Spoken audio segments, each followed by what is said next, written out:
નમસ્કાર. આઈ એમ doctor professor Ashwin જનસારી. આજે આપણે મનોવિજ્ઞાનનો પરિચય એના વિશેની માહિતી મેળવીશું. આપણે બધા જાણીએ છીએ કે બે પ્રકારના વિજ્ઞાનો જોવા મળે છે: પ્રાકૃતિક વિજ્ઞાનો અને સામાજિક વાર્તનિક વિજ્ઞાનો. નેચરલ સાયન્સમાં આપણે ફિઝિક્સ, કેમેસ્ટ્રી, બાયોલોજી એ બધાનો સમાવેશ કરીએ છીએ.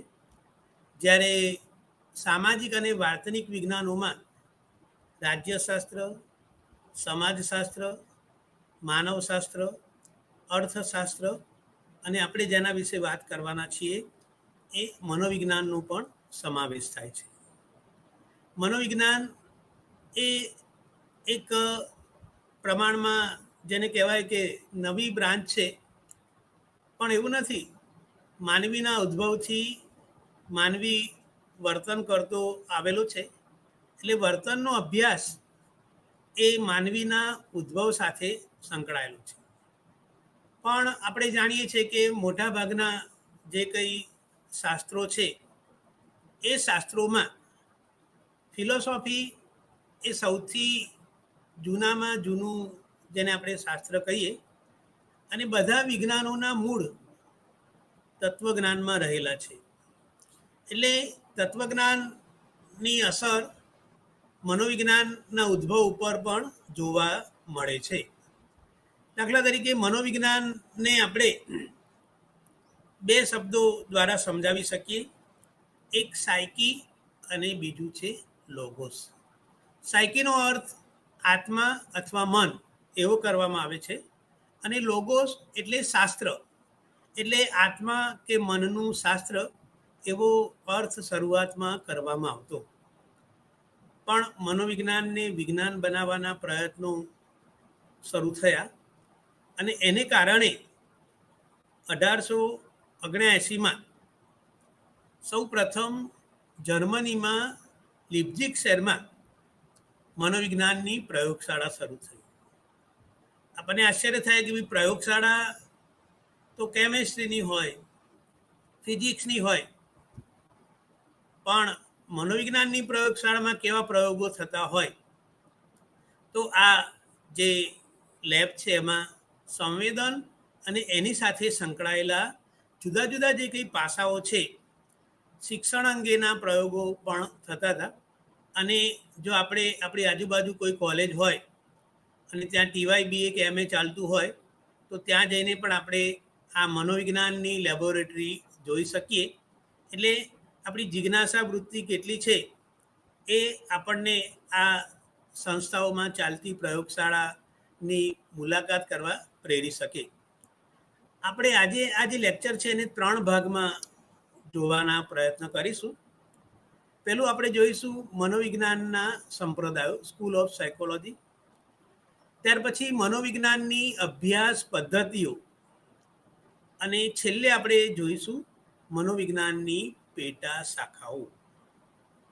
આપણે મને વાત કરી કે ભાઈ સાયકોલોજી શબ્દ સાયકી અને લોગોસ એમ 2 શબ્દોનો બનેલો છે, અને આ લેબોરેટરી શરૂ થઈ એને કારણે જે પ્રયોગશાળા શરૂ થઈ, અને એ પ્રયોગશાળાને શરૂ કરનાર વિલ્હેમ વુન્ટ કરીને જર્મનીનો મનોવૈજ્ઞાનિક હતો. એટલે આપણને આશ્ચર્ય થાય કે અત્યારે આપણે અમેરિકા તરફ વધારે કંઈ પણ હોય તો નોર્મલી અમેરિકા, પણ સાયકોલોજીના ઓરિજિનમાં, એના વિકાસમાં જર્મનીનું જે કોન્ટ્રીબ્યુશન છે એ ખૂબ જ મહત્ત્વનું છે. અને આપણે બીજો એક સંપ્રદાય જોઈશું ત્યારે ફરીથી જર્મનીની વાત કરીશું. તો સૌથી પહેલો જે સંપ્રદાય છે, જે સ્કૂલ છે, એ રચનાવાદ તરીકે ઓળખાય છે. રચનાવાદ એટલે જે કંઈ અનુભવો આપણને થાય છે એની રચના કેવી છે એના ઉપર એ લોકોએ ભાર મૂક્યો. એટલે આ પ્રક્રિયાઓ જે છે સંવેદનની, સાંભળવાની, જોવાની, એ પ્રક્રિયાઓને નાના નાના એકમોમાં એમ કે વિભાજિત કરીને એની રચના આ અનુભવોની કેવી છે એને જાણવા માટેના પ્રયત્નો રચનાવાદીઓએ કર્યા. એમણે સંવેદન અને પ્રત્યક્ષીકરણ આ બંને બાબતોના જે અભ્યાસો છે એ પ્રયોગશાળામાં શરૂ કર્યા અને એના ઘટકોને કે ભાઈ સંવેદન દ્રષ્ટિનું હોય તો એના કયા કયા ઘટકો છે એ ઘટકોને ધ્યાનમાં રાખીને એમણે આ અભ્યાસ કરવાની શરૂઆત કરી. ત્યાર પછી એ લોકોએ કે ભાઈ આ નાના નાના ઘટકો છે, આપણને જે સંવેદન થાય છે એ સંવેદનના અભ્યાસ માટેની એમણે પદ્ધતિ આપી અને એ છે આંતરનિરીક્ષણ પદ્ધતિ, ઇન્ટ્રોસ્પેક્શન મેથડ. મને કંઈ અનુભવ થાય એ અનુભવ હું અનુભવું અને ત્યાર પછી એ અનુભવ વિશેની હું વાત કરું કે ભાઈ મેં કોઈ વસ્તુ જોઈ છે, પછી હું મારી જાતને પૂછું કે મેં શું જોયું અને એના વિશેના જે કંઈ જુદા જુદા પાસાઓ હોય એ પાસાઓની હું જાણકારી આપું અને આ રીતે મનોવિજ્ઞાનના વિજ્ઞાન તરીકેની શરૂઆત થઈ અને એને કારણે તત્વજ્ઞાન સાથેના એના સાદી ભાષામાં કહીએ કે ભાઈ છૂટાછેડા થયા અને વિજ્ઞાન સાથેનું એનું જોડાણ શરૂ થયું. પ્રાયોગિક મનોવિજ્ઞાનની શરૂઆત પણ આ જે રચનાવાદ છે એને કારણે શરૂ થઈ અને એક રીતે એક વૈજ્ઞાનિક મનોવિજ્ઞાનની શરૂઆત આ રચનાવાદના જે કંઈ પ્રયત્નો છે એમાંથી થઈ. પણ કોઈ પણ સંપ્રદાય હોય એ અમુક સમય સુધી એની જે કંઈ વાતો હોય એ વાતો થતી હોય, પણ પછી એના ટીકાઓ થાય, એમાં નવા નવા સુધારાઓ થાય અને એ રીતે આ રચનાવાદની જે ટીકાઓ છે એમાંથી કાર્યવાદનો ઉદ્ભવ થયો. અને કાર્યવાદ એ જેમ્સ નામના મનોવૈજ્ઞાનિકે એની સમજૂતી આપેલી છે.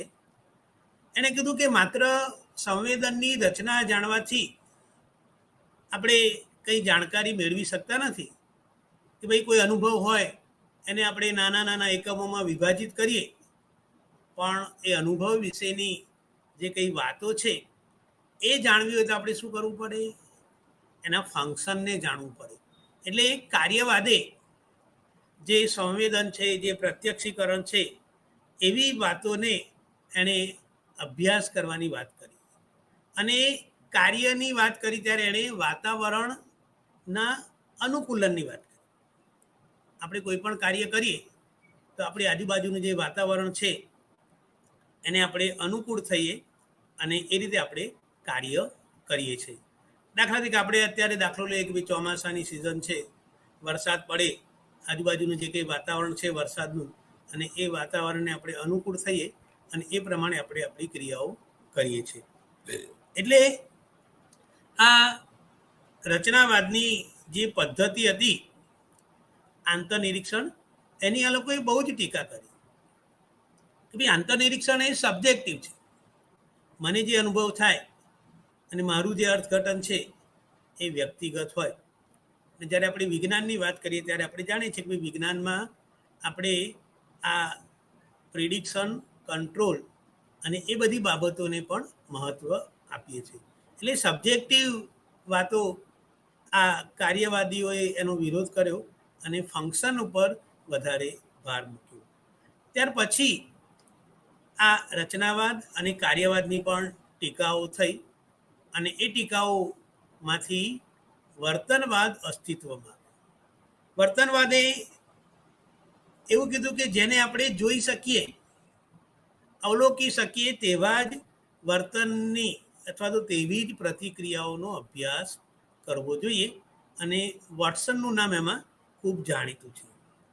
એણે કીધું કે ભાઈ વારસા કરતાં વાતાવરણની અસર આપણા વર્તન ઉપર વધારે થાય છે અને એનું એક બહુ જ જાણીતું વાક્ય છે કે ભાઈ મને તરત જન્મેલા બાળકો આપો અને તમે કહો કે ભાઈ આ 5 બાળકોમાંથી આ એકને મારે ભિખારી બનાવવાનો છે, એકને વૈજ્ઞાનિક બનાવવાનો છે, એકને ચોર બનાવવાનો છે, એકને એમ કે પોલીસ બનાવવાનો છે, તો હું એમ કે એવું વાતાવરણ પૂરું પાડીશ અને એને કારણે એ લોકોનું વર્તન એ રીતે ઘડાશે. એટલે વોટસને વાતાવરણ ઉપર ખૂબ જ ભાર મૂક્યો એણે રચનાવાદની અને કાર્યવાદની ખૂબ જ ટીકા કરી, કારણ કે આ બંને સંપ્રદાયોએ જે કંઈ વાત કરી એની જે અભ્યાસ પદ્ધતિ છે એ પ્રમાણમાં સબ્જેક્ટિવ હતી. એટલે એને જોઈ શકાય, અવલોકી શકાય તેવા વર્તનના અભ્યાસ ઉપર ભાર મૂક્યો. અને વર્તનવાદની જે વિચારસરણી છે એ વિચારસરણીમાં બીજા બે નામ પણ મહત્વના છે, પણ એમાં એક નામ છે પાવલોવ. શિક્ષણના સિદ્ધાંતો તમારે આગળ આવશે અથવા તો આપણે જાણતા હોઈએ તો શાસ્ત્રીય અભિસંધાનનો ખ્યાલ પાવલોવે આપેલો છે. અને એણે જે કંઈ કૂતરા ઉપરના લાળ ઝરણના પ્રયોગો કર્યા એ પ્રયોગોને કારણે એને નોબેલ પ્રાઇઝ પણ મળ્યું હતું. અને આપણે જાણીએ છીએ કે ભાઈ ખોરાક જોઈને વ્યક્તિના કે પ્રાણીના મોઢામાં લાળ ઝરે. આપણે ફરી દાખલો લઈએ કે અત્યારે ચોમાસાની સિઝન છે અને ક્યાંકથી આપણે પસાર થતા હોઈએ અને દાળવાળાની સુગંધ આવે તો આપણા મોઢામાં પાણી આવે. એટલે ખોરાક અને લાળ ઝરવાની પ્રતિક્રિયા સ્વાભાવિક છે, એનું કન્ડિશનિંગ થયેલું છે. પણ એણે જોયું કે ભાઈ કૂતરાને ખોરાક આપતી વખતે પહેલાં ઘંટડી વાગતી હતી અને ઘંટડી વાગવાથી શરૂઆતમાં એના કાન ટટ્ટા થાય ને બધું જોવા મળ્યું, પણ પછી ઘંટડી વાગ્યા પછી તરત ખોરાક આપ્યો અને એને કારણે એનામાં ઘંટડી વાગે એવું બંધ થાય અને લાળ ઝરવાની પ્રતિક્રિયા જોવા મળી.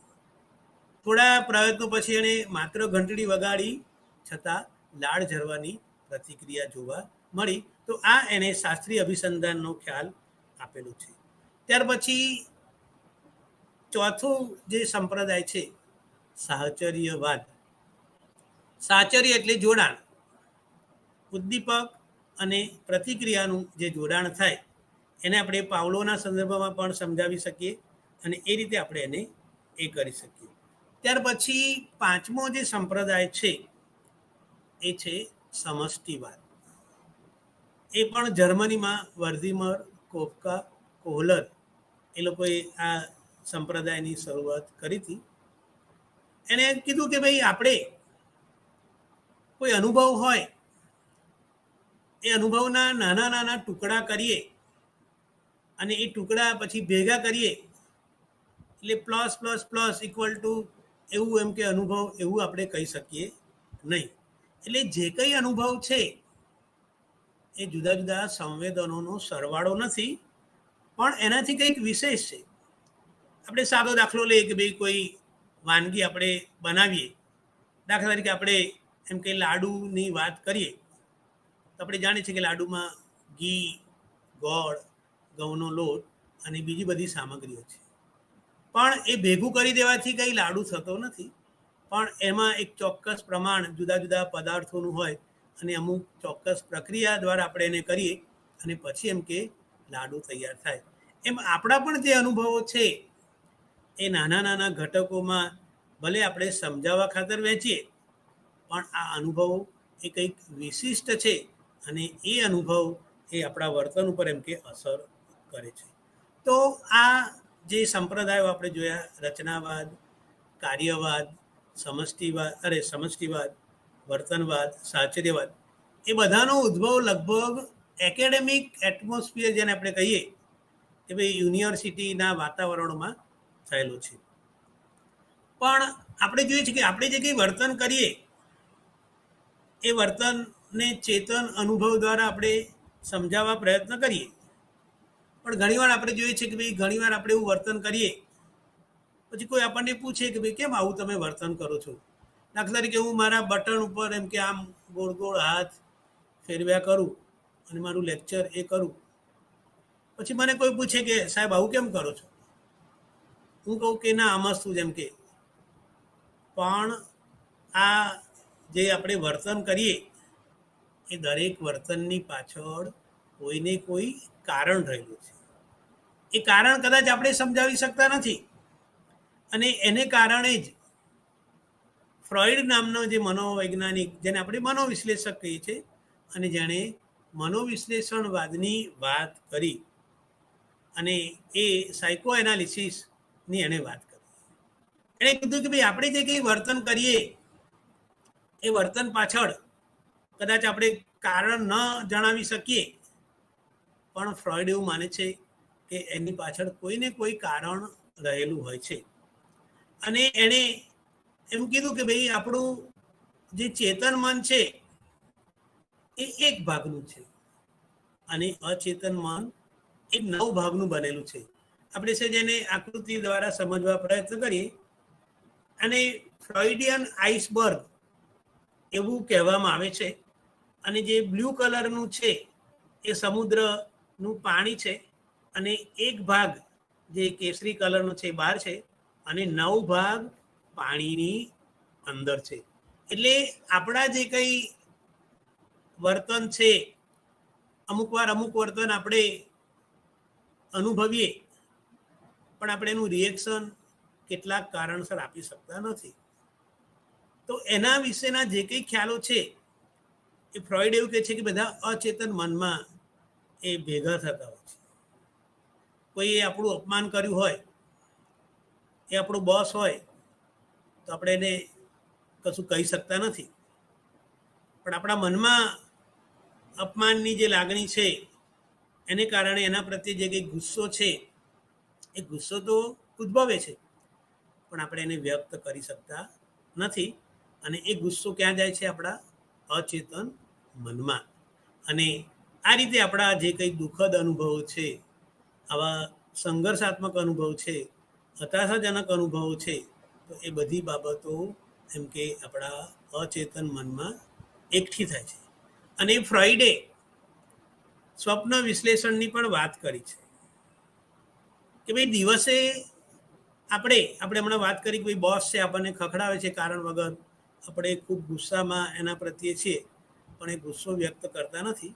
પછી આપણે જ્યારે સૂઈ જઈએ ત્યારે, કારણ કે એણે એક કન્સેપ્ટ આપે છે ઈડ, ઈગો અને સુપર ઈગો, કે ભાઈ દિવસે સુપર ઈગોની ચોકી હોય છે.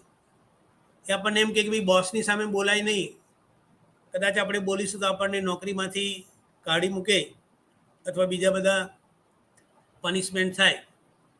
પણ ફ્રોઈડે એવું કીધું કે ભાઈ જ્યારે આ આપણે સૂઈ જઈએ ત્યારે આ જે સુપર ઈગો રૂપી ચોકીદાર છે એ થોડો રિલેક્સ હોય છે. અને એને કારણે શું થાય છે કે પછી આપણે સ્વપ્નમાં જોઈએ છે કે આપણે બોસને ખૂબ ખખડાવીએ છીએ, બોસ આપણને કરગરે છે કે ભાઈ મારી ભૂલ થઈ ગઈ, આમ છે તેમ છે.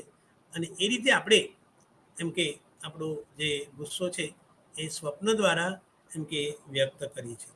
એટલે ફ્રોઈડે સ્વપ્નને ઈચ્છા પૂર્તિના સાધન તરીકે ઓળખાયું છે. ભાઈ દિવસ દરમિયાન આપણી કોઈ ઈચ્છા કોઈ કારણસર પૂરી ના થાય, તો ફ્રોઈડ કહે છે કે ભાઈ એ રાત્રે એમ કે આ સ્વપ્નમાં પૂરી થતી હોય છે. એટલે ફ્રોઈડની જે ચેતન અચેતન મનની વિભાવનાઓ છે, અને એમાંથી જ એણે અચેતન પ્રેરણાની વાત કરી, અનકોન્શિયસ મોટિવ. ફ્રોઈડે કીધું કે આપણે જે કંઈ લખીએ, બોલીએ, એમાં જે કંઈ ભૂલો કરીએ, તો એ ભૂલો પાછળ કોઈને કોઈ કારણો છે. દાખલા તરીકે આપણે એક દાખલો લઈએ કે આપણે ભણતા હોઈએ કોલેજમાં, અને પછી આપણા મિત્રો છૂટા પડીએ, પછી કોઈ ફ્રેન્ડનું મેરેજ હોય, પણ કોઈ કારણસર આપણે એટેન્ડ ના કરી શકીએ, અને પછી 2-4 મહિના પછી એના ઘરે જઈએ. પછી નોર્મલી આપણે ઇન્ડિયનને ટેવ છે કે ભાઈ કોઈના ઘેર જઈએ તો ક્યાંના છે, શું છે, એ બધું આપણે પૂછીએ. એટલે પેલા મિત્રે પૂછ્યું કે તમારા પત્ની ક્યાંના છે? એટલે પેલા એ જવાબ આપ્યો કે ભાન વગરના છે. પછી કે સોરી ભાવનગરના છે, ભાન વગરના નહીં. તો ફ્રોઈડ એવું કહે છે કે ભાઈ પત્ની પ્રત્યેનો અણગમો જે છે એ આ બોલવાની ભૂલ જે છે એમાં એમ કે વ્યક્ત થયો, અને આપણે લખવામાં ભૂલ કરીએ તો આ બધી જે કંઈ બાબતો છે એ એમ કે અચેતન આપણા બધાના વર્તન ઉપર એની અસર જોવા મળે છે. ત્યાર પછી માનવતાવાદી જે અભિગમ છે એ મેસ્લો અને રોજર્સે આપેલો છે. અને એણે એમ કે આપણા દરેકમાં માનવીમાં કોઈને કોઈ શક્તિ રહેલી છે, અને એ શક્તિને ઓળખવાની વાત, એટલે અહીંયા માનવીને મહત્ત્વ આપવાની વાત માનવતાવાદીઓ કરે છે. અને એની સાથે સાથે અસ્તિત્વવાદીઓ એમણે પણ કીધું કે ભાઈ માનવીનું અસ્તિત્વ, એનો જે વર્તમાન છે એ મહત્ત્વનું છે. તો મનોવિજ્ઞાનના ઉદ્ભવ માંથી ધીરે ધીરે આત્મા, મન અને ચેતના આ બધી બાબતો દૂર થતી ગઈ અને છેવટે મનોવિજ્ઞાન એ વર્તનનું વિજ્ઞાન છે એવી એક સમજૂતી એમ કે જોવા મળી. કારણ કે આપણે બધા કોઈને કોઈ વર્તન કરીએ છીએ, તો વર્તનને જાણવા માટે મનોવિજ્ઞાનની અંદર જુદી જુદી પદ્ધતિઓ જોવા મળે અને એ પદ્ધતિઓ દ્વારા આપણે વર્તનને જાણવા પ્રયત્ન કરીએ છીએ. આપણે આગળ વાત કરી કે આપણે વર્તનનો અભ્યાસ એટલા માટે કરીએ છીએ કે એ અભ્યાસના આધારે આપણે વર્તનનું પ્રિડિક્શન કરી શકીએ અને વર્તનનું નિયંત્રણ કરી શકીએ. તો એ જાણવા માટે મનોવિજ્ઞાનની અંદર ઘણી બધી અભ્યાસ પદ્ધતિઓ છે અને એ અભ્યાસ પદ્ધતિઓમાં પહેલી જે પદ્ધતિ છે અવલોકન. અને અવલોકન પદ્ધતિ એ કોઈ પણ વિજ્ઞાનની, કેમેસ્ટ્રીની લેબ હોય એમાં પણ આપણે જોઈએ છે કે ભાઈ સ્ટુડન્ટ અવલોકન કરતો હોય છે, બે કેમિકલ્સ ભેગા કરે અને એનું શું રિએક્શન આવે અને એનું ઓબ્ઝર્વેશન કરે. એમ આપણે પણ આપણા જે વર્તનો છે એ વર્તનોનું અવલોકન કરીએ છીએ. એટલે આ પ્રાથમિક અથવા તો બેઝિક મેથડ એ વર્તનને જાણવા માટેની છે. અને વર્તન જ્યારે થતું હોય ત્યારે આપણે અવલોકન કરીએ છીએ. આપણે ફરીથી ભાઈ અત્યારે વરસાદની સિઝન છે, આપણે જતા હોઈએ અને પછી અચાનક જોરદાર ઝાપટું આવે તો રોડ ઉપર આપણે જોઈએ કે ભાઈ બધાના જે વર્તનો છે એ વર્તનો જુદા જુદા જોવા મળશે. કોઈ પોતાની પાસે છત્રી હશે તો છત્રી ખોલશે, કોઈ રેનકોટ ખોલશે, કોઈ ઝાડ નીચે જતો રહેશે, અથવા તો જુદી જુદી રીતે આપણે આવા અવલોકન કરી શકીએ છીએ. એટલે અવલોકન એ વર્તનના બેઝિક કન્સેપ્ટ મેળવવાની એક પ્રાથમિક પદ્ધતિ છે. અને ઘણા વર્તન એવા છે કે જેની જાણકારી આપણે અવલોકન દ્વારા વધારે સારી રીતે મેળવી શકીએ.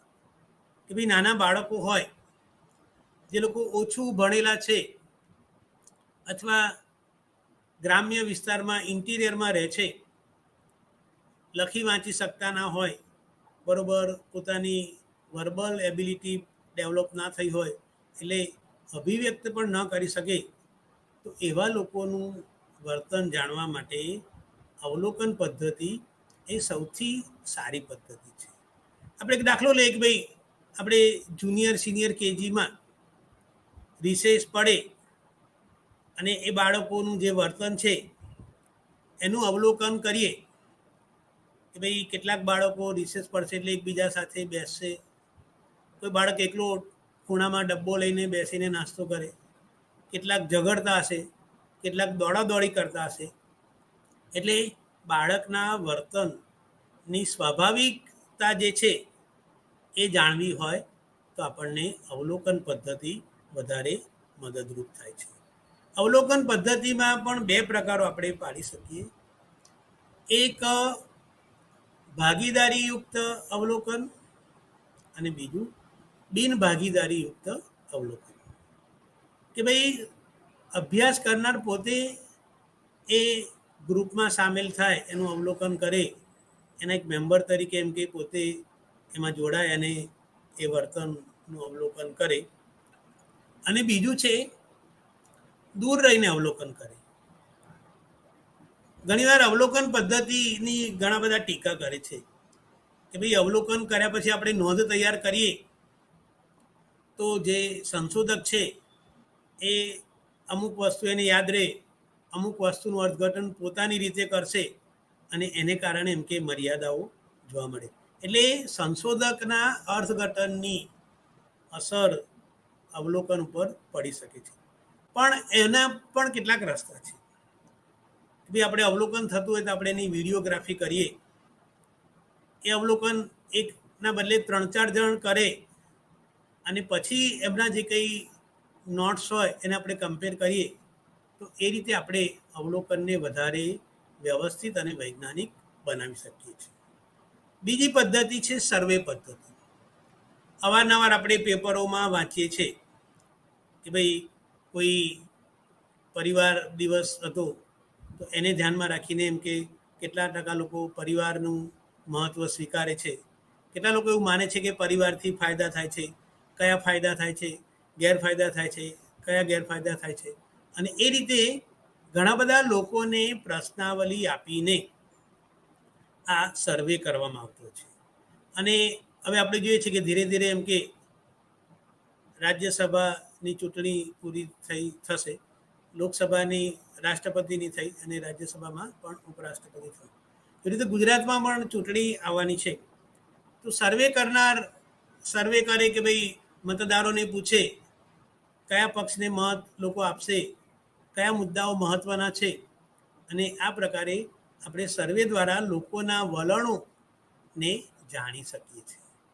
પણ કારણો આપણે ઘણીવાર જાણી શકતા નથી. ત્યાર પછી વર્તનને જાણવા માટેની પદ્ધતિ છે મુલાકાત. મુલાકાત એટલે રૂબરૂ વાતચીત. મુલાકાત આપનાર અને લેનાર વચ્ચે માહિતી મેળવવા માટેની જે પ્રક્રિયા છે એને આપણે મુલાકાત તરીકે ઓળખાવીએ છીએ.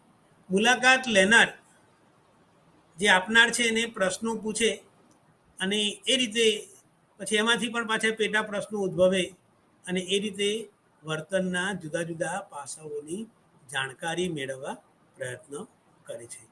પણ મુલાકાતમાં ઘણીવાર વ્યક્તિ એમ કે ઈચ્છે કે મારે માહિતી આપવી જ નથી, અને મુલાકાત લેનાર ઘણીવાર ગમે તેટલા પ્રયત્નો કરે પણ માહિતી મળતી નથી. મનોવિજ્ઞાનમાં મોટેભાગે વર્તનના અભ્યાસ માટેની સૌથી સંશોધનોમાં મોટાભાગના PhD હોય, MPhil હોય કે બીજા જે કંઈ પ્રોજેક્ટ વર્ક હોય, તેમાં સૌથી વધારે વપરાતી પદ્ધતિ છે પ્રશ્નાવલી. પ્રશ્નાવલી એટલે પ્રશ્નોની યાદી. કે ભાઈ આપણે જાણીએ છીએ કે પ્રશ્નાવલી કોઈ એક વર્તનના મુદ્દાને ધ્યાનમાં રાખીને તૈયાર કરવામાં આવે અને એમાં જુદા જુદા પ્રકારના જે પાસાઓ છે, કે દાખલા તરીકે આપણે વર્તનના એક પર્સનાલિટી પાસાને જાણવા માગીએ છીએ, તો એમાં પ્રશ્નો એ વ્યક્તિત્વ સાથે સંકળાયેલા હોય એનો આપણે સમાવેશ કરીએ છીએ. અને એ 40-50 જે કંઈ પ્રશ્નો હોય એ કાં તો એના ઉત્તર હા કે નામાં આપે, અથવા એને 3 પોઈન્ટ, 5 પોઈન્ટ, 7 પોઈન્ટ સ્કેલ જેને આપણે કહીએ એ તુલામાં એને ટીક કરવાની હોય અને પછી આપણે એનું વિશ્લેષણ કરીને એને કરીએ. પણ પ્રશ્નાવલીની પણ એક મોટી મર્યાદા છે કે ભાઈ એમાં આપણે સાચાને બદલે સારા કારણો આપીએ છીએ. હું એમ કહું કે ભાઈ અત્યારે હું લેક્ચર આપું છું ને જેટલા લોકો સાંભળે છે એમના ફીડબેક આપવાનું કહું તો મોટાભાગના કહેશે કે ના ભાઈ સરસ લેક્ચર હતું, ઇન્ટરેસ્ટિંગ હતું, અમને જાણવા મળ્યું. એવી રીતે કોઈ બાળક સ્કૂલમાં ભણતો હોય કે ભાઈ 10મા ધોરણમાં છે, આપણે એને પૂછીએ કે ભાઈ રોજ તું કેટલા કલાક વાંચે છે, 3, 6 કે 9, એમાંથી એને ટીક કરવાની હોય તો મોટે ભાગે શું કરશે, ભાઈ પોતે 6 કલાક વાંચે છે એવી ટીક કરશે. પણ વાસ્તવમાં કદાચ ન પણ વાંચતો હોય. એ આપણે એને શું કર્યું કે એની ઇમ્પ્રેશન સારી પડે એના બી પોતે સિન્સિયર છે, હોશિયાર છે અને રોજ 6 કલાક વાંચે જ છે, પણ આપણે એનું વેરિફિકેશન જો ન કરીએ અને એને સાચું માનીએ તો એ એક મર્યાદા એની રહેલી છે. ત્યાર પછી મનોવિજ્ઞાનમાં વર્તનને જાણવા માટેની મહત્ત્વની પદ્ધતિ છે પ્રયોગ પદ્ધતિ. આપણે આગળ વાત કરી કે ભાઈ મનોવિજ્ઞાનની સૌ પ્રથમ પ્રયોગશાળા જર્મનીમાં લીપ્ઝિગ શહેરમાં શરૂ થઈ. કેમેસ્ટ્રીની લેબ હોય એમ સાયકોલોજીની પણ લેબ હોય. ને આપણે તમને એ પણ કહ્યું કે ભાઈ તમારી આજુબાજુ BA જ્યાં ચાલતું હોય, MA ચાલતું હોય અને એ કોલેજમાં જઈને એમ કે તમે મનોવિજ્ઞાનની પ્રયોગશાળા જોઈ શકો. તો પ્રયોગ પદ્ધતિ, કારણ કે આપણે જે કંઈ વર્તન કરીએ એ વર્તન ઉપર ઘણી બધી બાબતોની અસર જોવા મળે છે. પણ પ્રયોગમાં આપણે શું કરીએ છીએ કે ભાઈ એક ઉદ્દીપક રજૂ કરીએ અને એ ઉદ્દીપકની અસર શું થાય છે એ જાણવા માટે આપણે શું કરીએ છીએ, બાકીની અસરોનું નિયંત્રણ કરી છે. કે ભાઈ કોઈ વ્યક્તિ ખોરાક લે છે, ફાસ્ટ ફૂડ લે છે, અને એને કારણે એમ કે એનું વજન વધે છે, તો ફાસ્ટ ફૂડ એ વજન વધવા માટેનું એક કારણ છે.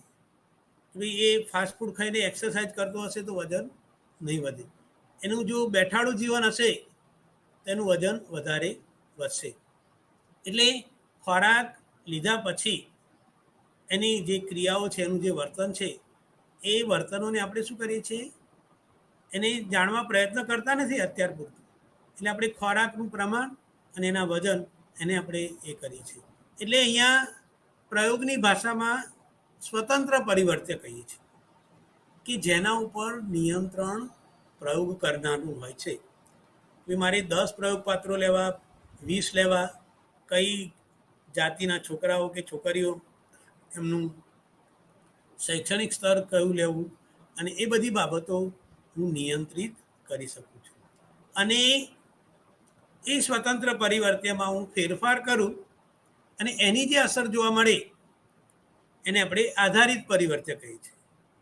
ભાઈ કામના કલાકો વધે, જેમ જેમ વ્યક્તિ દાખલા તરીકે કામ શરૂ કરે તો ધીરે ધીરે એનું કામનું પ્રમાણ, અથવા સાદી ભાષામાં કહીએ કે ભાઈ કોઈ ઇન્ડસ્ટ્રી હોય તો ઉત્પાદનનું પ્રમાણ વધશે.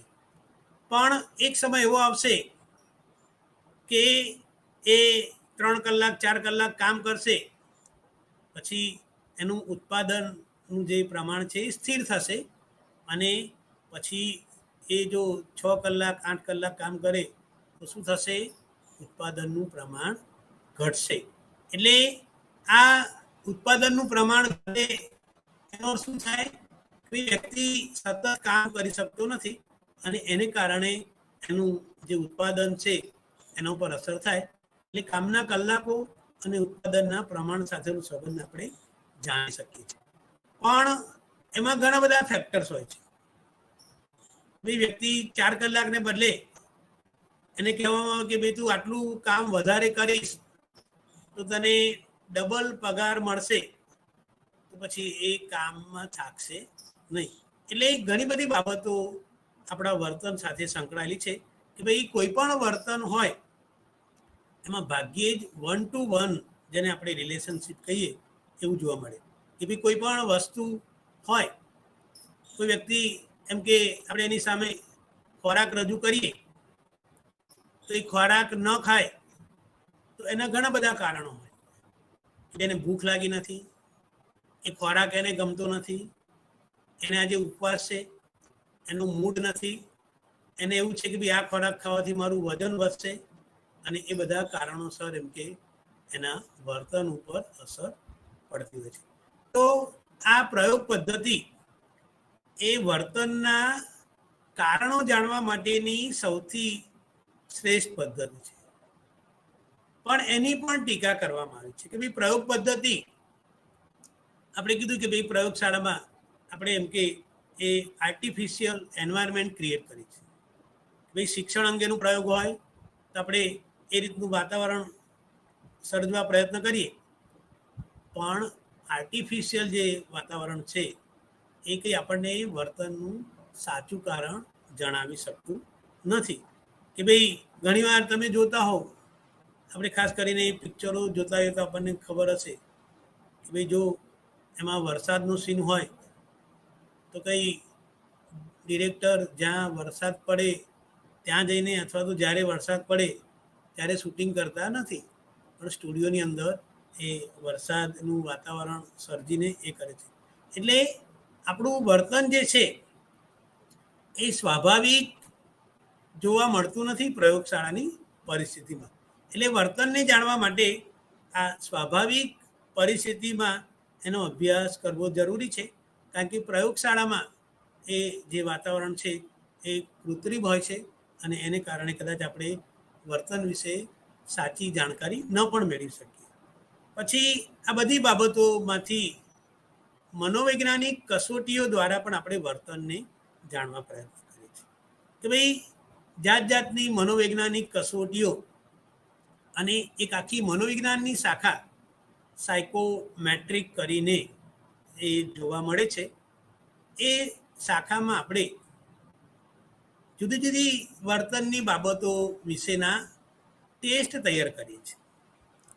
દાખલા તરીકે સિદ્ધિ પ્રેરણાની કસોટીની એક ટેસ્ટ છે, અને આપણે જાણીએ છીએ કે કદાચ એ જે કન્સેપ્ટ છે એચિવમેન્ટ મોટિવેશનનું, એ મેકલેલેન્ડ નામના મનોવૈજ્ઞાનિકે આપેલું છે. એણે જોયું કે ઘણા બધા લોકોને આપણે સગવડ આપીએ છીએ, છતાં એ લોકો સફળ થતા નથી. જ્યારે કેટલાક લોકોને મુશ્કેલી પડે, વાંચવાની સગવડ ના હોય, ઘરે અલગ રૂમ ના હોય, પૂરતા પુસ્તકો ના હોય, અને ઘણી બધી અગવડો હોય, છતાં પણ જ્યારે આપણે 12મા ધોરણનું 10મા ધોરણનું રિઝલ્ટ જોઈએ તો પછી પેપરમાં આવે ભાઈ સામાન્ય ફેરી કરનારની છોકરી એમ કે બોર્ડમાં નંબર લાવી, એના ઘરે સગવડ નથી, છતાં પણ એ થાય. તો આ એચિવમેન્ટ મોટિવેશનની ટેસ્ટ તૈયાર કરીને આપણે એને આધારે, એ ટેસ્ટને આધારે એની સિદ્ધિ પ્રેરણા જાણી શકીએ છીએ. એવી રીતે વ્યક્તિત્વની વાત કરીએ કે ભાઈ વ્યક્તિનું વ્યક્તિત્વ અંતર્મુખી છે કે બહિર્મુખી, એ જાણવા માટેની પણ સાયકોલોજીમાં ટેસ્ટ જોવા મળે છે. ભાઈ આપણે એને આપીએ, એમાં જે કંઈ રિસ્પોન્સ આપે, અને આ કસોટીમાં જે કંઈ વિધાનો હોય છે એ વ્યક્તિના અંતર્મુખી સ્વભાવ અને બહિર્મુખી સ્વભાવને માપતા હોય તેવા જ વિધાનો છે. એવું નહીં કે ગમે તે 50 વિધાનો મૂકી દઈએ અને પછી આપણે આપી દઈએ, પણ ટેસ્ટ રચનાની પણ એક સાયન્ટિફિક પ્રોસેસ છે. એ કદાચ આગળ તમારે આવશે કે ભાઈ મનોવૈજ્ઞાનિક કસોટી સારી કોને કહેવાય, તો એ વિશ્વસનીય હોય, યથાર્થ હોય, એનું પ્રમાણીકરણ થયેલું હોય, એના ધોરણો હોય, અને આ બધી બાબતોમાં ખરી ઉતરે પછી આપણે એ ટેસ્ટને વેલિડ ગણીએ છીએ. અને એ બધી બાબતો જે છે, એટલે સાયકોલોજીકલ ટેસ્ટ એ વર્તનને જાણવા માટેનું એક વધારે સરળ તો કહી શકીએ, પણ એક વધારે ઓથેન્ટિક ટૂલ્સ છે. ભાઈ એના દ્વારા આપણે વધારે સારી રીતે વર્તનને જાણી શકીએ. કે ભાઈ વ્યક્તિની ઇમોશનલ ઇન્ટેલિજન્સ આપણે જાણવી છે, વ્યક્તિની ક્રિએટિવિટી જાણવી છે, તો આપણે કોઈના ચહેરા ઉપરથી કંઈ આપણે કહી શકીએ કે નહીં કે આનામાં ક્રિએટિવિટી હશે કે નહીં. તો જો આપણે એને ટેસ્ટ આપીએ, એમાં એનો જે કંઈ સ્કોર આવે એ સ્કોર આપણે એ કરીએ, અને એને આધારે આપણે એમ કે એની અંદર ક્રિએટિવિટી રહેલી છે કે નહીં, એને આપણે એ કરી શકીએ. એવી રીતે વ્યક્તિમાં કયા વ્યવસાયમાં અભિરુચિ છે તો એ પણ આપણે જાણી શકીએ. અને સાથે સાથે એનામાં કેવા પ્રકારની અભિયોગ્યતા છે. માત્ર ઇન્ટરેસ્ટ હોય એ જરૂરી નથી, પણ musical ability, mathematical ability, language ability, અને એની ટેસ્ટ હોય છે. અને એ ટેસ્ટ આપણને આ 10મા ધોરણમાં 12મા ધોરણમાં આવનાર વિદ્યાર્થીની જો આપણે એબિલિટી માપીએ, અને પછી એને આધારે આપણે એને ગાઈડન્સ આપીએ કે તું આ અભ્યાસક્રમમાં જઈશ તો સફળ થઈશ. પણ આપણે જોઈએ છીએ કે મા બાપ આવી ઇન્ટરેસ્ટ કે એપ્ટિટ્યૂડ ટેસ્ટ કરાવતા નથી, પણ પોતે મેડિકલમાં ના જઈ શક્યા એટલે બાળકને ફોર્સ કરે, વધારે ટકા લાવ, અને પછી મેડિકલમાં પરાણે મૂકે. એને મ્યુઝિકમાં રસ હોય પણ પછી એ એમ કે નિષ્ફળ થાય, અને ઘણીવાર આપણે જોઈએ છે કે ભાઈ આપઘાતના કિસ્સાઓ પણ બનતા. પણ ટૂંકમાં સાયકોલોજીકલ ટેસ્ટ એ વર્તનને જાણવા માટેની એક બહુ વધારે વ્યવસ્થિત અને એક વૈજ્ઞાનિક પદ્ધતિ છે. ત્યાર પછીની વર્તનને જાણવાની એક પદ્ધતિ છે કેસ સ્ટડી. કે ભાઈ વ્યક્તિનો આપણે ઇતિહાસ જેને કહીએ, કોઈ પણ વ્યક્તિ હોય એ વ્યક્તિના ઇતિહાસને આપણે જાણીએ. ભાઈ કોઈ અત્યારે 18 વર્ષનું યુવાન આવે અને પછી કહે કે ભાઈ મને ડિપ્રેશન છે, મને કશું ગમતું નથી, વાંચવાનું મન થતું નથી, ટીવી જોવાનું મન થતું નથી, આખો દિવસ પડ્યા રહેવાનું મન થાય છે, સુસ્તી રહ્યા કરે છે, અને ઊંઘ આવતી નથી, તો એ વ્યક્તિના આ કારણો જાણવા માટે કેસ સ્ટડી કરવામાં છે. આપણે હમણાં વાત કરી કે એને વ્યક્તિ ઇતિહાસ પણ કહેવામાં આવે. તો વ્યક્તિનો ઇતિહાસ આપણે જાણવા પ્રયત્ન કરીએ છીએ અને એમાં એના જન્મથી લઈને જન્મ ક્યારે થયો હતો, પ્રીમેચ્યોર બર્થ છે અથવા બીજા કોઈ એના એ છે, એની જન્મ નોર્મલ ડિલિવરી છે કે બીજું કોઈ રીતે થયો છે, એનું બાળપણ કેવી રીતે થયેલું છે, એના માતા પિતાના શિક્ષણ કેટલું છે, એના માતા પિતાના છૂટાછેડા થયેલા છે કે કેમ, અથવા બીજા બધા જે કંઈ કારણો છે, એના ભાઈ ભાંડુ, એનું જે નોર્મલ ડેવલપમેન્ટ છે કે નહીં, એનું emotional development, social development, cognitive development, આ બધી બાબતોની આપણે જાણકારી મેળવી છે. એટલે કેસ સ્ટડી કોઈ એક વ્યક્તિનો ઇતિહાસ, જેને આપણે કહીએ કે ભાઈ જન્મથી લઈને અત્યાર સુધીનો આપણે જુદા જુદા જે કંઈ એના સ્કૂલિંગ વિશેના હોય, એના પેરેન્ટ્સના એના વિશેના અભિપ્રાય હોય, અને એને આપણે એ કરીએ છીએ અને એ દ્વારા આપણે વ્યક્તિને સમજવા પ્રયત્ન કરીએ છીએ. પણ આ બધી જે કંઈ પદ્ધતિઓ છે એ પદ્ધતિઓમાં કોઈને કોઈ મર્યાદા રહેલી છે. આપણે કીધું કે ભાઈ પ્રશ્નાવલી હોય તો વ્યક્તિ સાચી જાણકારી આપવાને બદલે સારી ઇમ્પ્રેશન પાડવા પ્રયત્ન કરે. મુલાકાતમાં પણ વ્યક્તિને અમુક વસ્તુ ના કહેવી હોય તો એ ન કહે. કસોટીઓમાં પણ એ ગમે તેમ જવાબ આપે કે ભાઈ પહેલામાં પછી બીજામાં પહેલું બીજું એમ કરીને, અથવા તો એ ઝિગઝેગ મેથડથી એમ કે જવાબો આપે. પ્રયોગમાં આપણે જોયું કે ભાઈ આર્ટિફિશિયલ એમ કે બિહેવિયરની જાણકારી મળે. કસોટીઓમાં પણ આવું જોવા મળે અને કેસ સ્ટડીમાં પણ એ થાય.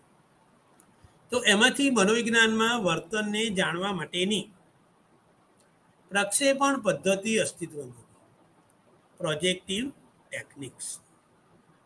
આપણે એક ગુજરાતી કહેવત છે કે ભાઈ જેને કમળો થયો હોય એને પીળું દેખાય. એમ આપણે પણ આપણા મનમાં જે કંઈ ચાલતું હોય એને આધારે આપણે વર્તન કરીએ છીએ અને એને આધારે આપણે લાગણીઓ અનુભવીએ, સંઘર્ષ અનુભવીએ, હતાશા અનુભવીએ. તો આ પ્રક્ષેપણ પદ્ધતિ, એમાં જે પરિસ્થિતિ છે એ પ્રમાણમાં સ્પષ્ટ ઓછી હોય છે અને એને કારણે આપણે શું કરીએ છીએ, જ્યારે કોઈ બાબતમાં સ્પષ્ટતા ન હોય, ક્લેરિટી ન હોય, ત્યારે આપણું મન જે છે એ ગેપ પૂરવા પ્રયત્ન કરે છે. એ પરિસ્થિતિને પોતાના મનમાં જે કંઈ રહેલું છે એને આધારે જુએ છે અને એને આધારે એનું અર્થઘટન કરે છે અને એ રીતે આપણે એ વ્યક્તિના વર્તન વિશે જાણકારી મેળવી શકીએ છીએ. આપણે હમણાં આગળ વાત કરી ને ફ્રોઈડની, એના ચેતન અચેતન મનની વાત કરી, અને આ અચેતન મનમાં બધું જે કંઈ ભરાયેલું છે તો એ પણ આપણે આ પ્રક્ષેપણ પદ્ધતિ દ્વારા બહાર લાવી શકીએ છીએ. પ્રક્ષેપણની ઘણી બધી ટેકનિકો છે કે ભાઈ વાક્ય હોય અને એમાં મને ખાલી જગ્યાથી બીક લાગે છે તો પછી એમાં એને શબ્દ મૂકવાનો હોય, હું મારા જીવનમાં ખાલી જગ્યા કરવા માગું છું. તો આવા બધા જેને વાક્ય પૂરતી કસોટી કહીએ, એના દ્વારા આપણે વ્યક્તિને જાણવા પ્રયત્ન કરીએ છીએ. કોઈ શબ્દ રજૂ કરવામાં આવે અને એને કહેવામાં આવે તારે તરત જ રિસ્પોન્સ આપવાનો છે. હું એમ કહું કે ટેબલ, તો તરત સામેથી નોર્મલ રિસ્પોન્સ શું આવશે, ખુરશી. પણ કોઈ કહે કે ટેબલ, આત્મહત્યા, તો એ રિસ્પોન્સ કેવો છે, નોર્મલ છે. અને એ નોર્મલ રિસ્પોન્સ નથી, નોર્મલ કયો છે, ખુરશી. તો આપણે પછી એને આગળ પૂછીએ કે તું કેમ આ શબ્દ બોલ્યો, અને એના આધારે આપણે એને સમજવા પ્રયત્ન કરીએ. ત્યાર પછી મનોવિજ્ઞાનમાં CAT, બાળકોને ચિત્રો બતાવીને વાર્તા કહેવાનું, લખવાનું કહેવામાં આવે. અથવા ટીએટી કસોટી, થીમેટિક એપ્રેશન ટેસ્ટ, અને એમાં બાળકને ચિત્ર જોઈને વાર્તા કહેવાનું આપણે કહીએ છીએ. અને ત્યાર પછી રોરસાકના સાઈના ડાગાની, કદાચ આપણને ખબર નહીં કે અત્યારે આપણે બોલપેન વડે લખીએ છીએ, પણ બહુ ભૂતકાળમાં આપણે કદાચ આપણા માતા પિતાને પૂછીએ તો શાહીની પેન આવતી હતી. અત્યારે બી જો કે આવે છે, પણ એ શાહીની પેન અને એ શાહીની પેનના એમ કે ટપકા પાડીને કાગળને ફોલ્ડ કરીને એની આકૃતિ બનાવવામાં આવી. અને એ હર્મન રોરસાક નામના જે સ્વીઝ મનોવૈજ્ઞાનિક છે એને એમ કે આ ટેસ્ટ ડેવલપ કરી છે. અને એમાં 10 કાર્ડ છે. અહીં હું તમને કેટલાક મેં બનાવેલા છે એના કાર્ડ બનાવીશ, અને તમારે એનો રિસ્પોન્સ, આમ તો આ વન વે ઇન્ટરેક્શન છે, પણ હું આશા રાખું કે તમે એનો પ્રયત્ન કરશો. અને જો મને તમે મોકલાવવા માગતા હોવ તો મારો નંબર છે 9427068010. તો તમે વોટ્સએપ પણ કરી શકો. આઈ રિપીટ 2706801 9427068010. તો અહીંયા હું એક ચિત્ર બતાવીશ અને તમારે એને જોઈને એ ચિત્ર વિશે વાર્તા લખવાની છે.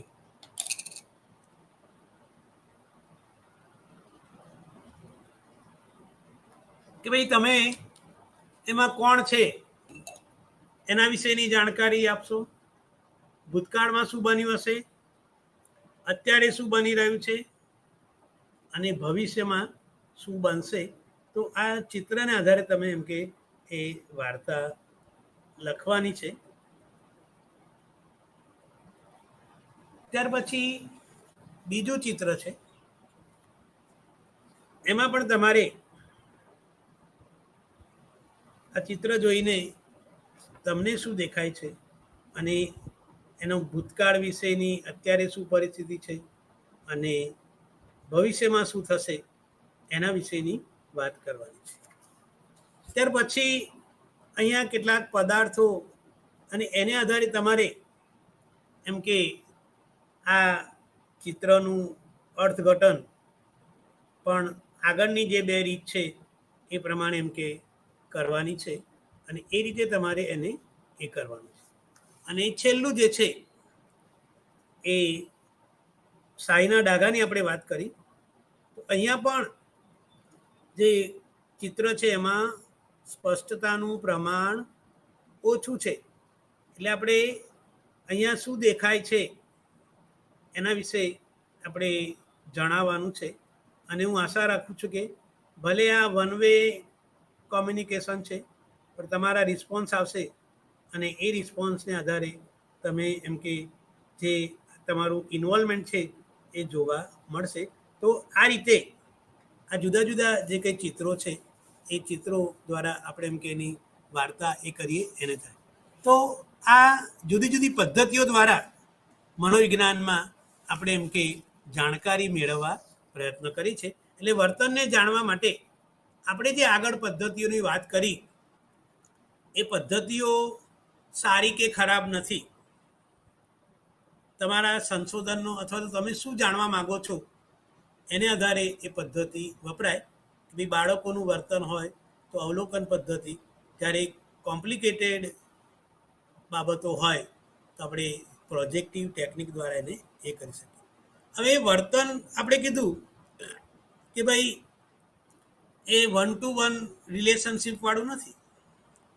વર્તનના ઘણા બધા પાસાઓ છે, અને વર્તનના ઘણા બધા પાસાઓને જાણવા માટે મનોવિજ્ઞાનમાં વિવિધ શાખાઓ જોવા મળે છે.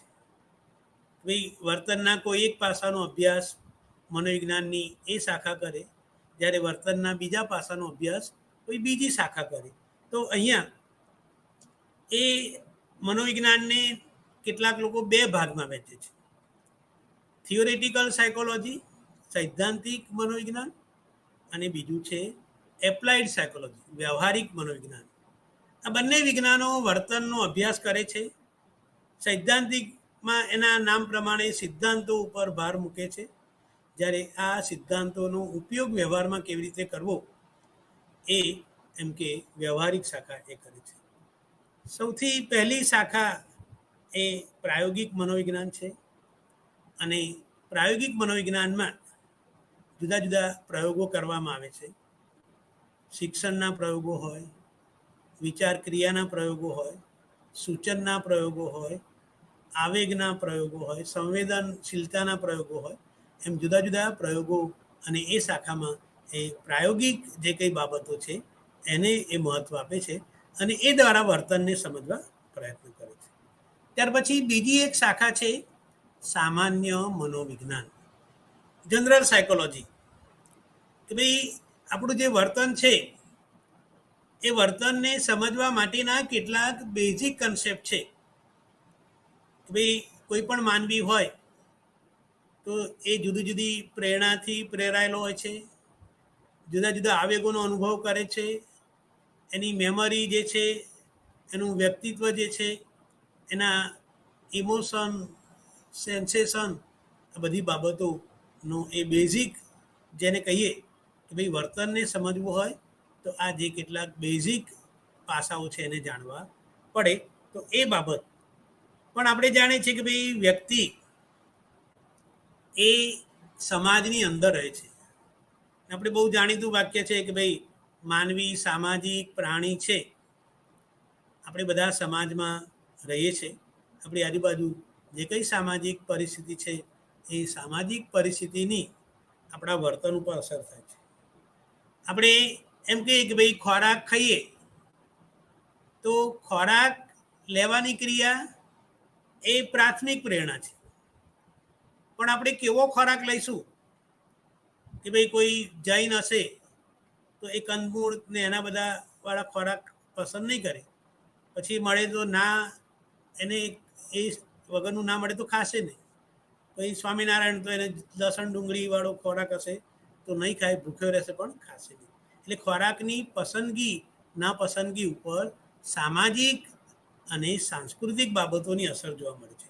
આપણે જોઈએ છે કે ભાઈ આપણે વેજીટેરિયન હોઈએ અને પછી ફોરેનમાં ફરવા જઈએ પછી આપણે એવા પ્રકારનો ખોરાક શોધવામાં થોડીક મુશ્કેલી પડતી હોય છે. ના ભાઈ આપણું કલ્ચર આપણને કે ના ભાઈ આવું ખોરાક ખવાય નહીં, ભૂખ્યા રહેવાય, પણ આપણે ખાઈએ નહીં. એટલે ખોરાક એ પ્રાથમિક પ્રેરણા છે, પણ એના ઉપર સામાજિક સાંસ્કૃતિક બાબતોની અસર પડે છે. એટલે વર્તનને જો સમજવું હોય તો સામાજિક ધોરણો, સામાજિક પરિસ્થિતિઓ આ બધાને આપણે ધ્યાનમાં લેવા પડે અને એ સામાજિક પરિસ્થિતિ આપણને વર્તનને સમજવામાં મદદરૂપ થાય છે. ત્યાર પછી વ્યક્તિ અભ્યાસ પૂરો કર્યા પછી કોઈને કોઈ વ્યવસાયમાં જોડાતો હોય છે અને એ ઔદ્યોગિક અથવા તો અત્યારે આપણે જેને સંગઠનનું મનોવિજ્ઞાન, બિહેવિયરલ જે ઓર્ગેનાઇઝેશન બિહેવિયર છે એ, અને આપણે જોઈએ છે ઘણા બધા મોટા મોટા એકમોમાં HR ડિપાર્ટમેન્ટ હોય છે અને એ કોઈ કામદાર છે, બરોબર કામ કરે છે પણ આજે એમ કે બરોબર કામ કરતો નથી, અથવા એ કામદાર કોઈ સંસ્થામાં જોડાય, 6 મહિના પછી બીજી સંસ્થામાં જાય, પાછો 3 મહિના પછી બીજી જગ્યાએ જાય, તો એને જે કાર્ય કરે એનાથી સંતોષ મળે નહીં. તો આવા બધા જે કંઈ વર્તનો છે લોકોને, ખાસ કરીને કામદારોને કેવી રીતે પ્રેરિત કરવા, એમની પ્રેરણા જળવાઈ રહે, એમનું વેલબિંગ જળવાઈ રહે, એમના જે કંઈ સમાયોજનના પ્રશ્નો છે એને કેવી રીતે ઉકેલ લાવવો, એમનું ઓક્યુપેશનલ સ્ટ્રેસ જાણીને એને કેવી રીતે ઘટાડવો, એ બધી બાબતોનો અભ્યાસ આ સંગઠનનું મનોવિજ્ઞાન કરે છે. ત્યાર પછી અસાધારણ મનોવિજ્ઞાન, એબનોર્મલ બિહેવિયર. એબ એટલે આવે ને નોર્મલથી જે લોકો આવે છે. ઘણીવાર આપણે જોઈએ છે કે રોડ ઉપર વ્યક્તિ પોતાના કપડાં ફાડી નાખે, મોટે મોટેથી ચીસો પાડે, હસ્યા કરે, તો આ જે બિહેવિયર છે એ નોર્મલ નથી. એને મનોવિજ્ઞાનની ભાષામાં સ્ક્રિઝોફ્રેનિક વ્યક્તિ તરીકે આપણે ઓળખાવીએ છીએ. એ અવે ફ્રોમ ધ રિયાલિટી હોય છે. એને વાસ્તવિકતાની ખબર નથી કે અહીંયા બજારમાં છું અથવા આજુબાજુ ઘણા બધા લોકો છે, મારે વર્તન આવું કરવું ના કરવું હવે એનો ખ્યાલ હોતો નથી. તો અસાધારણ મનોવિજ્ઞાન એ આવા પ્રકારના જે વર્તનો છે એનો અભ્યાસ કરે છે. આ એક સૈદ્ધાંતિક શાખા છે. પણ આવા વર્તનોને કેવી રીતે દૂર કરવા આપણે જોઈએ છીએ કે ભાઈ ભવિષ્યમાં એમ કે અકસ્માત અને બીજા કારણોસર જે મૃત્યુનું પ્રમાણ છે એના કરતાં ડિપ્રેશનથી પીડાતા લોકોમાં મૃત્યુનું પ્રમાણ વધશે. તો એ કેવી રીતે આપણે ડિપ્રેશન દૂર કરી શકીએ, અને એ ચિકિત્સા મનોવિજ્ઞાનની જે શાખા છે ક્લિનિકલ સાયકોલોજી, એમાં આપણે એને એ કરીએ છીએ. ત્યાર પછી આપણે અભ્યાસ કરીએ, અને જે લોકો બીએડ કરતા હોય એને ખબર હોય છે કે ભાઈ ફરજિયાત શૈક્ષણિક મનોવિજ્ઞાન ભણવું પડે છે. એટલે વિદ્યાર્થીઓ સાથે જે શિક્ષણને લગતા પ્રશ્નો છે, એ વિદ્યાર્થીઓની પ્રેરણા હોય, એના સમાયોજનના પ્રશ્નો હોય, એના માનસિક સ્વાસ્થ્યના પ્રશ્નો હોય, આ બધાનો અભ્યાસ એમ કે એ આ શૈક્ષણિક મનોવિજ્ઞાન કરે છે. ત્યાર પછી હમણાં એક નવી શાખા જેને આપણે કહીએ હકારાત્મક મનોવિજ્ઞાન, પોઝિટિવ સાયકોલોજી. આપણે આગળ ફ્રોઈડની વાત કરી. ફ્રોઈડે માનવીનું એક નિરાશાજનક ચિત્ર દોર્યું, પણ આપણે જાણીએ છીએ કે ના ભાઈ બધી વ્યક્તિમાં કંઈક ને કંઈક સારું રહેલું છે. એટલે પોઝિટિવ સાયકોલોજી વાળા એવું માને છે કે દરેક વ્યક્તિમાં જે સારું છે એને આપણે શોધીએ એટલું જ નહીં, પણ એને સ્ટ્રેન્થન કરીએ, એનું ડેવલપમેન્ટ થાય, અને એ રીતે આપણે એ પોઝિટિવ જે સાયકોલોજી છે એમાં વ્યક્તિના જે કંઈ હકારાત્મક પાસાઓ છે એને જાણવા પ્રયત્ન કરવામાં આવે છે. અને એમાં પોઝિટિવ ઇમોશન, નેગેટિવ ઇમોશન, એ ત્યાર પછી માઇન્ડફુલનેસ, વેલબિંગ, અને આવા બધા જુદા જુદા કન્સેપ્ટ આપણે એને એ કરી છે. ત્યાર પછી એક મહત્ત્વની શાખા છે વ્યક્તિત્વનું મનોવિજ્ઞાન, સાયકોલોજી ઓફ પર્સનાલિટી, અને એમાં આપણે વ્યક્તિના વ્યક્તિત્વનો અભ્યાસ કરીએ છીએ. દરેક વ્યક્તિને પોતાનું આગવું વ્યક્તિત્વ હોય છે. ભાઈ જોડિયા બાળકો હોય તો પણ એ બંનેના પર્સનાલિટી જે છે એ જુદા પડે. તો પર્સનાલિટી એ પણ વર્તન કોઈને સમજવું હોય કોઈના વર્તનને, તો એનું વ્યક્તિત્વ જાણવું જરૂરી છે. તો આ વ્યક્તિત્વનું મનોવિજ્ઞાન એ જુદા જુદા સિદ્ધાંતો, એના વિકાસ અને એને એ કરે છે. અને હમણાં વાત કરી કે ભાઈ પર્યાવરણ જે છે, તો પર્યાવરણનું મનોવિજ્ઞાન એન્વાયરમેન્ટલ સાયકોલોજી.